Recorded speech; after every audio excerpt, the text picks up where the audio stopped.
The welder's scream cut through the plant at 7:42 a.m. like a bone saw through ego. Everyone froze. He'd caught the edge of his glove in an unguarded belt drive. Nothing lost but pride, maybe a layer of skin. But it could have been worse. Could have been bone. Could have been blood in the hydraulic reservoir. I was already there before the shift lead could grab the first aid kit, pulling the lock out, cutting power, barking for someone to grab the eyewash log that, of course, hadn't been initialed in 3 days. Red tape, they always call it, until the red is blood. Then suddenly I'm not such a sweetheart after all. I'm the safety manager, environmental health and safety to be exact. But I'm also the posted records custodian for this quarter's federal audit window. My name's laminated on the wall near the main line, along with the restart protocol no one's bothered to read. I'm not flashy. I'm not loud. I walk the floor like it's a second home, clipboard in one hand, thermal mug in the other, adjusting guards, checking logs, knowing which welders pretend to squint when the inspector's around and which ones bring their own earplugs, because they know I'll check. I call it care. They call it control. But funny how the ones who joke the loudest are always the first to text me when something sparks wrong. Hey, if you've made it this far, take half a second to like the video and subscribe. I know 97% of folks listen without hitting that button, but it actually helps keep these stories going and lets my team know this work matters. Thanks. Anyway, that morning I clocked 4 missing initials, a cracked spill tray no one replaced, and a bypassed proximity sensor I flagged for repair last week, and shocker, nobody ordered. I logged it all, quietly. I don't shout. I just record. The safety culture here has always been a bit of a sticker on a hard hat kind of affair. Lots of slogans, not much follow-through, so I built my own little architecture over the years. Procedures that don't rely on memory. Labels nobody can deny seeing. Checklists that mean something when the clipboard shows up in court. Because I don't believe in luck. I believe in liability. And liability has a date, a time, and my signature next to it. Some days, the job feels like guarding a house made of toothpicks in a hurricane. The production guys chase throughput like it's salvation. Maintenance barely remembers who signs off on what, and the front office just wants clean dashboards. But I'm the wall between oops and OSHA, between it's fine and a $400K fine, between just keep the line running and why didn't you shut it down? And here's the thing no one paid attention to, that laminated notice by the main line, the one listing restart protocol, it names me, not my title. Me as custodian, which means if something happens and I'm not there, the only way to legally restart the line is by the book. I wrote that book. I filed it. I got it blessed by our insurer, stamped by legal, and posted with full visibility. Of course, no one's read it. Too boring. Too many footnotes. Too much red tape. Until it's the only thing that can keep them afloat. Until my absence becomes a hazard in itself. That morning, I tightened a loose guard near Station 3, reminded Devin he still hadn't replaced his steel toes, and took a photo of a worn fire extinguisher tag that had expired in June. This place doesn't run on safety. It runs on fumes and denial, and I've been the only one refilling the damn tanks. But the real trouble hadn't even started yet. That came later, when the CEO's nephew showed up with his 2 white sneakers and stopwatch smirk, deciding I was the bottleneck, that I was the problem, that I needed to go. Let's just say he had no idea what happens when you pull the wrong pin from the grenade. It happened right after lunch, like most bad decisions do when blood sugar dips and egos spike. I was reviewing forklift clearance near Bay 2, marking off inspection gaps with a red Sharpie, when the door slammed open hard enough to make the exit sign jitter. In waltzes, Brandon. White polo, gelled hair, and the permanent expression of a man who's never held a wrench or read a manual but owns 3 books on leadership. Brandon, our beloved CEO's nephew, freshly promoted from strategy intern to VP of operations after exactly 0 years of manufacturing experience, grabs the clipboard out of my hand like he's defusing a bomb. "Your safety obsession is costing me money," he spits, waving the inspection log in the air like it's a receipt for betrayal. "We've got product held up because you won't approve bypasses. We're bleeding throughput while you count eyewash stations." I didn't say anything. Didn't have to. You don't argue with a man holding a stopwatch in one hand and a pink slip in the other. He wanted a scene, a fight, something dramatic to feed back to his next executive coaching session. Instead, I gave him silence. Just turned, walked to my office, and calmly packed my things. Badge, mug, the photo of my dog in a hard hat, and the binder. The one with my name on the custodian designation form, signed and dated for this quarter's active audit window. Because I'm not just safety manager in the HR system. I'm the listed records custodian, active, certified, and officially tied to the federal audit cycle currently in progress. That little detail? It's laminated at reception in 18-point Arial next to a fire exit map nobody reads. But it matters, because the insurer does read it. So does the auditor. And as of that moment, I was no longer in the building. No custodian, no handoff, no authorized signatory to approve a restart if anything went down. And trust me, things go down when the person who understands how the whole system ticks gets booted for being a drag on velocity. He announced it in front of the line crew, too. Loud enough for the welders and the techs and even old Gus from janitorial to hear. You're done here. We're pivoting toward operational freedom. We're not in the business of paperwork anymore. I think it was Gus who muttered, "Bet you're gonna miss her when the EPA shows up." I didn't break stride, just slid my badge across Brandon's desk, right beside the untouched copy of the policy binder he'd refused to read 3 weeks ago. I watched his eyes flit down to it for half a second before he looked away like it burned. "Best of luck," I said quietly, and walked out. Not a soul stopped me.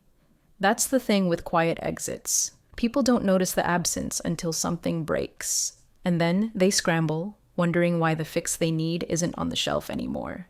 I sat in my car for a while, box on the passenger seat, hands steady. No tears. Just a low heat in the chest that wasn't quite anger, but wasn't peace either. I'd been dismissed for doing my job too well, for holding the line when others wanted shortcuts, for caring enough to know the names of every crew member who'd ever needed me to stop the line before someone got crushed, sprayed, burned, or worse. What Brandon didn't realize, what none of them had, is that the safety systems I built aren't just protocols. They're scaffolding. You rip one piece out and the whole thing creaks. You rip the custodian out mid-audit without a transfer, and you don't just create a gap. You create a liability, a red blinking hole in your compliance posture that no dashboard can hide. And at that exact moment, just behind the reception desk, mounted to the wall was a blue-bordered notice. It read, "Active Records Custodian Miranda L. Simmons, authorized restart procedures require presence or documented delegate signature. Audit window, July 1st, Sept 30. It was September 14th. No delegate, no backup, just the woman with the clipboard, now sitting quietly in a parking lot, watching the clock start ticking. I didn't cry. I didn't scream. I opened my laptop in the front seat of my Toyota, connected to my hotspot, and opened the incident reporting system I helped build from scratch back in 2017. The same one they tried to sunset last year because too many forms scare the new hires. I filed a notice, not a grievance, not a whistleblower complaint, just a procedural document titled Custodian Removal Without Handoff, Active Audit Period. 5 sentences. Time of termination. No successor assigned, no transitional documentation initiated. Custodial gap confirmed during federally monitored audit window, submitted and time-stamped. It wasn't about revenge, not yet. It was about record keeping. That's the thing about safety. You don't win arguments with volume, you win them with logs. The truth has to exist somewhere, especially when nobody's looking. I CC'd legal, HR, the insurer's audit compliance inbox, and, because I'm not an idiot, my personal email. Attached the PDF of the policy Brandon never read, highlighting the section that says, in plain black Helvetica, no operational restart may proceed without direct or delegated sign-off from the named custodian during active oversight windows. It's not legalese, it's a seatbelt. One he just cut with a smirk and a stopwatch. Then I did something I've never done before. I sat there and watched them keep working. I could see the floor from the parking lot, through the dirty warehouse glass and the half-drawn blinds that never really close. Brandon strutted like a rooster on amphetamines, barking about numbers and leaner flows, and opportunities to kill downtime. He didn't see the power panel was unlatched near the acid wash bay. Didn't notice the containment logs hadn't been updated in 48 hours. Didn't care that half the crew kept glancing toward the door, waiting for me to walk back in with my checklist and my blunt pen and the ability to make a shutdown stick. I sipped cold coffee from a travel mug and took notes. At 2:14 p.m., I watched Brandon initial a work order handed to him by Kyle from maintenance. Young guy, decent heart, easily steamrolled. It was a shortcut form. I recognized it. The one we're technically not supposed to use anymore. The old pink carbon triplicate that bypasses the full review process for critical sensor overrides. Brandon scrawled a B in Sharpie, laughed, and shouted something about green lights over red tape. The work order was for the light curtain on line 4, a proximity sensor designed to shut the machine down if someone crosses into the belt zone while it's running. Bypassing it means faster throughput, but it also means someone could lose an arm if a wrench drops or a tech leans too far while adjusting a valve. I built the safety logic on that curtain. I was there the night we installed it after a near miss with an intern who fainted mid-shift. But to Brandon, it was just a speed bump on the road to maximizing margin. So now the paper trail was alive. One document from me confirming I was out. One from him confirming he'd just ordered a critical bypass during an unapproved window with no oversight authority in place. All it needed was time.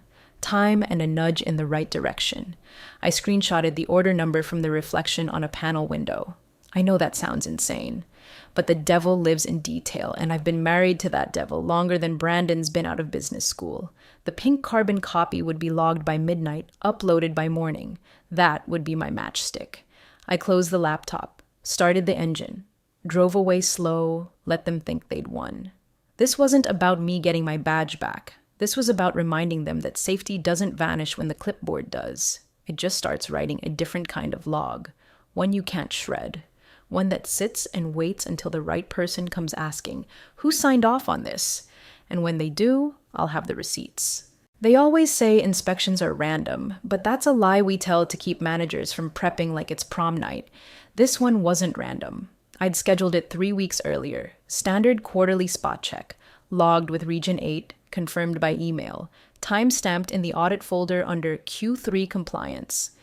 Nothing dramatic. Just a pulse check to make sure the place hadn't drifted too far from the rails. But this time, I wasn't there to meet them. No clipboard, no coffee waiting on the folding table in the conference room. Just an empty chair and a plant manager named Dale who once asked if an eye wash station really needs water to pass inspection. So when the inspector, Maria Ortega, sharp as a tack and allergic to corporate bullshit, walked in through the front double doors at 9:04 a.m., it didn't take long for things to get interesting. "Good morning. I'm here for the scheduled safety review," she said. Calm, friendly, weaponized politeness. Dale greeted her like a man trying to remember the chorus to a song he's never heard. He offered coffee, stumbled over the site map, then gestured vaguely toward the break room. She didn't sit. She pulled out her clipboard. "Let's begin with the standard. Can you confirm your current records custodian?" That's when it hit them. Silence. You could hear the ductwork rattle. Eyes darted to the wall near the locker stations where the laminated custodian notice still hung. Clean, untouched, listing my name in bold, Miranda L. Simmons, custodian of record, Q3 audit window, effective July 1st to September 30th. Today was September 18th. No one had updated it. No one had assigned a successor. No one had removed it, replaced it, or even thought about it. Because Brandon didn't know it mattered. And Dale? Dale probably assumed I'd still show up out of loyalty or guilt or habit. The thing is, when you treat a woman like a paper pusher long enough, you forget she's the one threading the paper into the machine in the first place. I was sitting 3 blocks away at a diner counter with a view of the loading dock. Eggs over easy, phone on silent, until it buzzed. First text came from Devin. "She's here. Feds." Dale's sweating like brisket. Then from Tara in admin, "Maria just asked who's custodian." Everyone's looking around like she asked who's flying the plane. Then from Gus, blunt as ever, "You seeing this shit?" I sipped my coffee, flipped my notebook open, and wrote down the time. 9:07 a.m. Inside, Maria was already cutting through the surface. She didn't need me to tell her what was wrong. She followed the paper. Training sheets? half signed. Mandatory fall protection refreshers from August? Incomplete. Eyewash log. Dusty, with two backdated entries clearly written in the same handwriting and the same pen, both dated on a Saturday. I don't need to tell you the plant doesn't operate on Saturdays. Maria noted each one. Calm, efficient, her pen moving like a scalpel. Can I see the override authorization for the Line 4 light curtain? She asked. Dale mumbled something about streamlining processes, and Brandon, bless his fragile little heart, tried to barge in with a laminated production target chart like it was a talisman. Maria didn't blink. I'm not here to discuss units per hour, she said, turning her head slightly. I'm here to see who signed off on disabling a safety feature during an active audit window. More silence.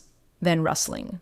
A mad dash to find the pink carbon copy. It existed, sure, but it wasn't signed by anyone on the approved override list. Not me, not the delegated maintenance lead, just Brandon. Brandon, who wasn't even cleared for safety authorizations, let alone during an open audit. The checklist started cutting. Checklist item 4.3, unauthorized safety sensor bypass without custodian approval. Checklist item 5.2, failure to update custodian designation post-termination. Checklist item 6.1, incomplete training logs during the federal review period. Each one was like a tiny blade slicing clean through their assumed immunity. I knew that list by heart. I wrote half of it. I'd spent years sewing those protocols together, not to trap anyone, but to protect the ones too stubborn to ask for help. The welders, the shift leads, the line runners who eat their lunch standing up because the break room's always 5 minutes away, but never close enough to matter.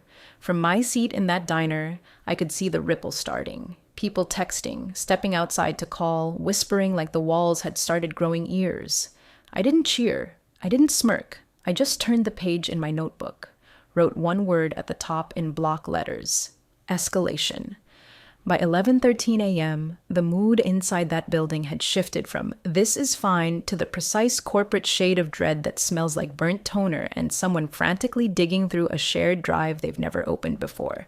The inspection wasn't just a checklist anymore. It had evolved. Maria Ortega didn't raise her voice, didn't flash a badge, didn't wave paperwork like a threat. She just started asking sharper questions in the same soft tone that makes grown men forget how to spell their own titles. Then came the email, not from her, from the insurer.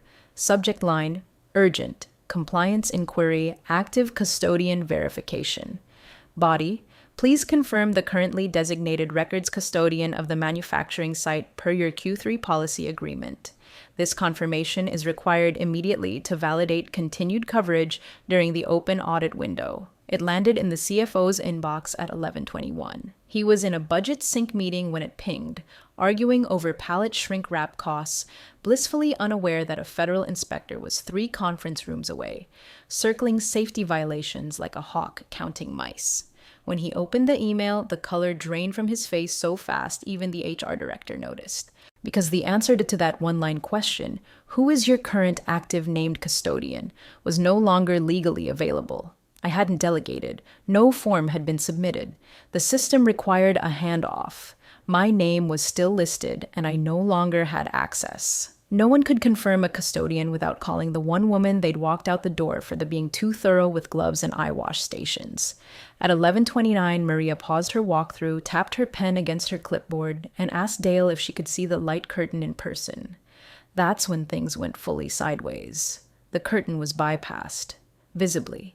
The tag was still hanging from the override box, the cable running in a straight, neat sheet past the sensor. Maria knelt, snapped a photo, and logged the model number. "This was done recently," she said flatly. "Can I see the authorization log?"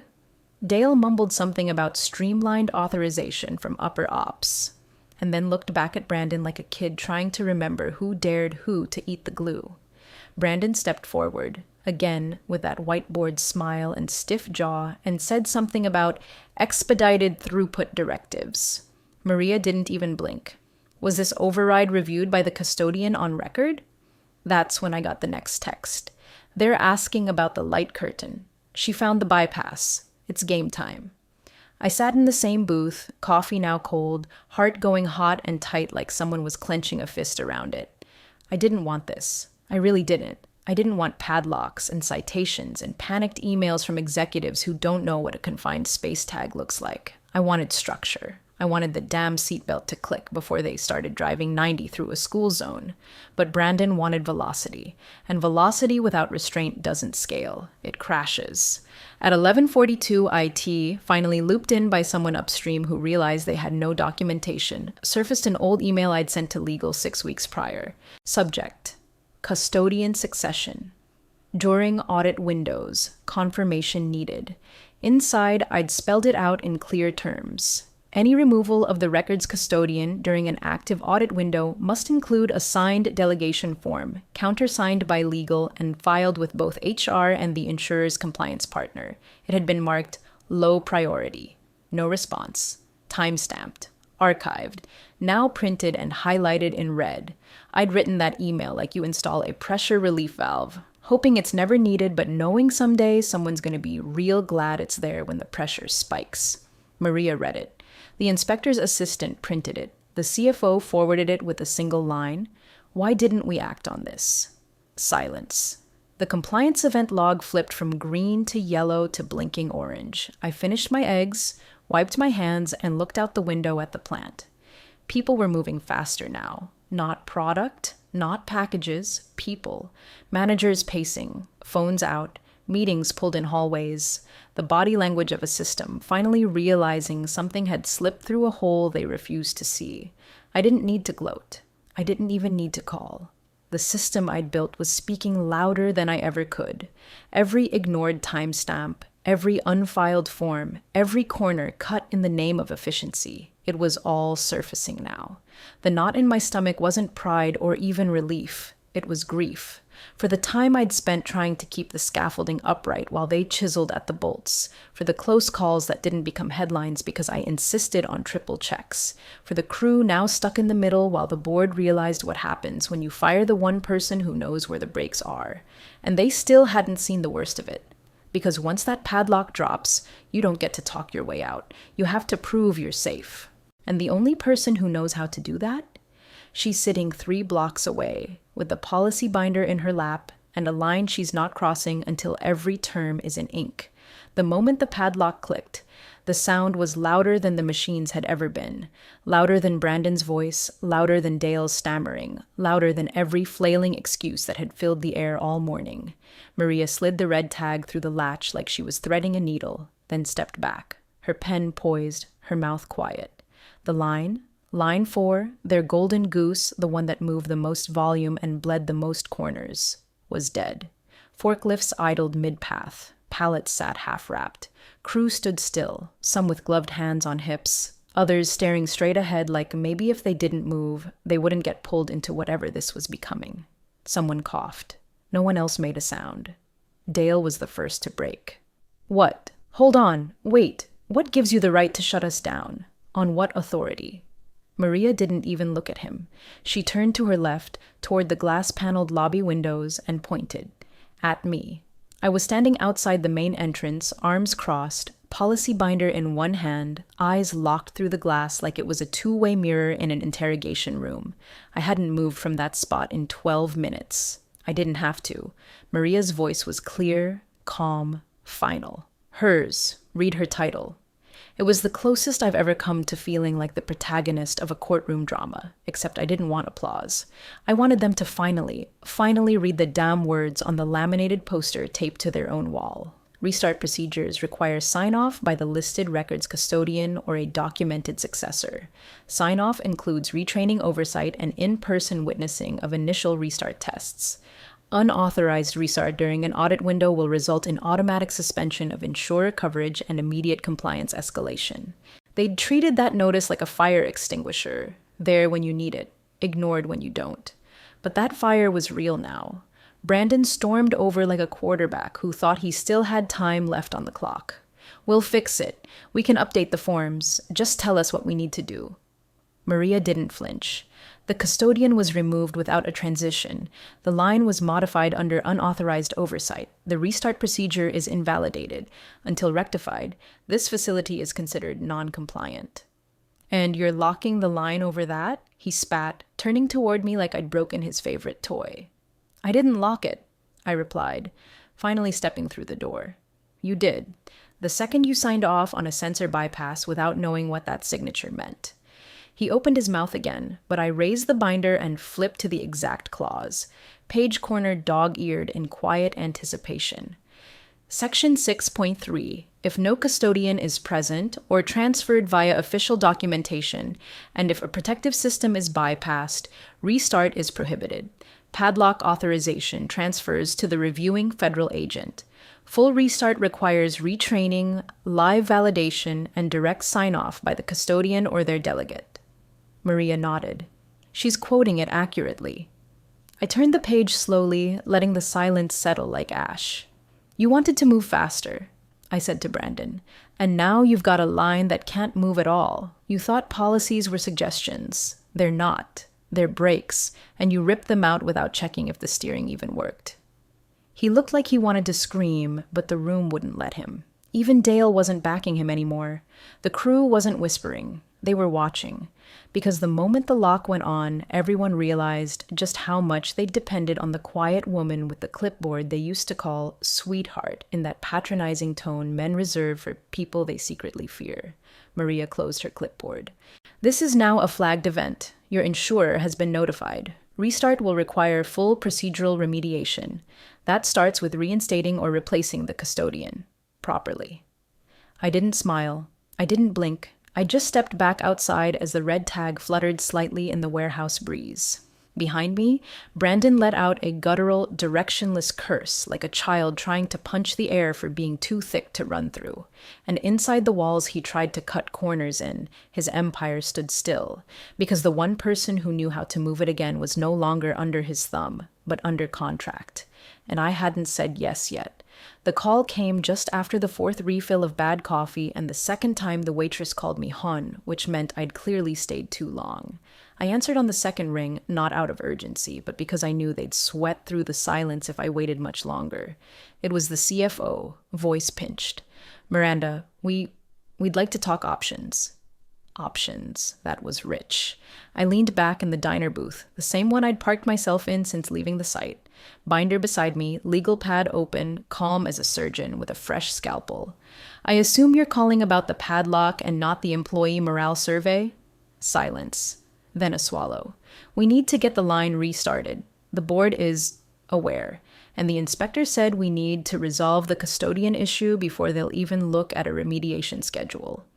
I flipped a page on my legal pad. Slow, deliberate. And the insurer? He cleared his throat.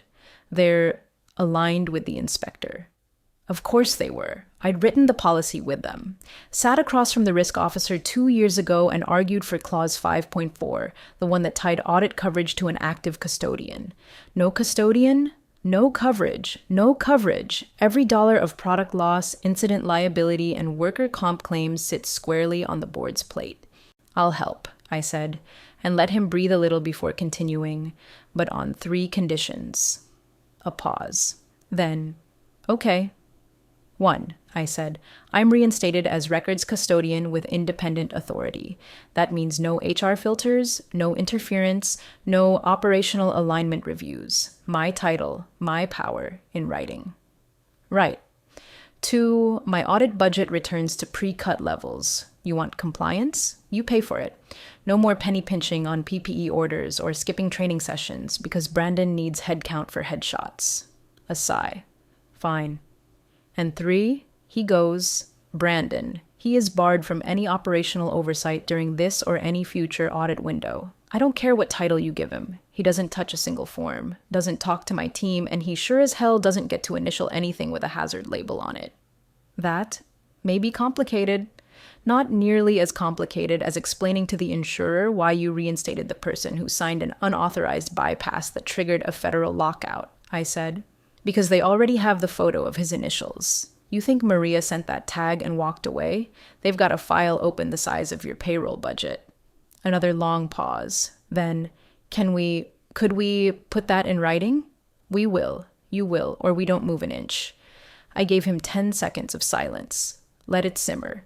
Then said the line I knew would land in his next board memo. We can do it right, I said, or you can learn the taste of downtime again. I hung up before he could thank me. 2 minutes later, my inbox lit up. The insurer's compliance officer had looped me in on an internal memo. One sentence stood out like a road flare. If conditions listed by the prior custodian are not met in full, audit-related policy coverage remains suspended, effective immediately. No negotiation, no emotion, just cold, contractual leverage. 10 minutes after that, legal called. Suddenly, everything was absolutely doable. A reasonable reinstatement, and aligned with organizational priorities. They wanted my name on a document. I'd make damn sure they read every word under it first. The emergency board session was held in a windowless conference room that smelled like toner, fear, and the realization that no one had actually read the manual they all signed off on. I walked in without a smile, without my usual clipboard, and without the need to raise my voice. The real authority wasn't in my tone, it was in the thick binder under my arm, the one they'd all once referred to as excessive.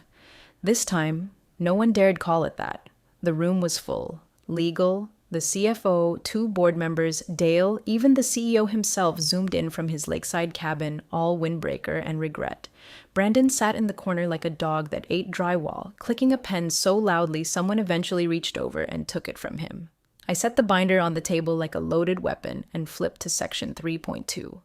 Let's walk through what was supposed to happen when a custodian leaves during an audit window, I said, keeping it calm, professional, bloodless.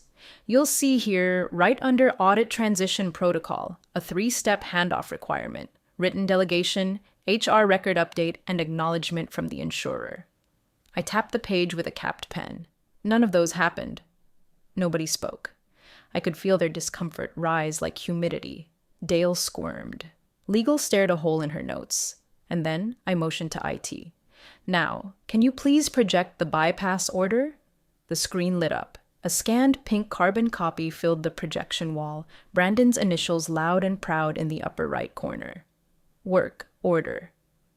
38421. Temporary override of proximity sensor. Line 4. Under authorized by. Brandon's name scribbled like a teenager signing a detention slip. I let the image sit. Let them read it. Let the oxygen disappear from the room. The custodian was gone, I continued. The audit window was open. The sensor was bypassed without an authorized signature, without retraining, and without a test cycle observed by anyone certified. Someone tried to speak. I kept going. We don't get grace for oversight. We get consequences. Fines, shutdowns, people getting hurt. This wasn't just reckless, it was negligent. I flipped to section 6.3, again, read the line out loud. All restart activities must be witnessed, signed, and logged by the named custodian or delegated party. In absence of such, all activity is considered non-compliant, and restart shall be prohibited. When I looked up, no one was making eye contact. Even the CEO on Zoom had gone mute, his face slowly turning the same color as the cedar paneling behind him. I closed the binder, calmly. No flourish, no speech. Brandon opened his mouth and Legal cut him off. We're going to recommend immediate reassignment from operations, effective today. The CFO added, custodian authority will be separated from HR chain of command during audits, independent as requested. And your budget, Legal said without meeting my eyes, has been restored retroactively, full discretion. Vindication should have felt like champagne and fireworks, but it didn't. It felt like steel-toed boots on a clean factory floor. Necessary, solid, earned. Because this wasn't about winning. This was about making sure nobody ends up on a stretcher because someone like Brandon thinks safety is a delay. It's not. It's the scaffolding under every success story this place thinks it's telling. We retrained the whole crew. Every shift, every station, no skipped signatures, no backdated logs. We reset every guard, recertified every override, and ran every test with Maria watching and the padlock still hanging from her bag until I gave the green light. And when I finally walked the line again, clipboard in hand, I didn't say much. Just nodded at Gus, tapped the eyewash log, and scribbled my initials in the corner like always. Back to work, but not back to normal. Not anymore. I signed my name with a black ink pen that hadn't left my bag since the day they walked me out. Same pen, same signature. But everything around it had changed. The restart form sat neatly on the table between Maria and Dale, with a fresh timestamp and a checklist that had grown 2 pages longer since my last run. I initialed every line myself. No proxies, no assistants, no assumptions.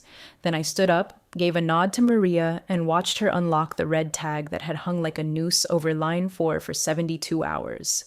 The padlock came off with a soft click, and the room exhaled. The machines powered on one by one, not with a roar, but with the kind of hum that comes after a lesson has been learned. Slowly, respectfully. Hands moved with a little more awareness. Eyes checked what used to be ignored. People remembered to blink, to signal, to wait. The floor wasn't louder. It was quieter. Focused.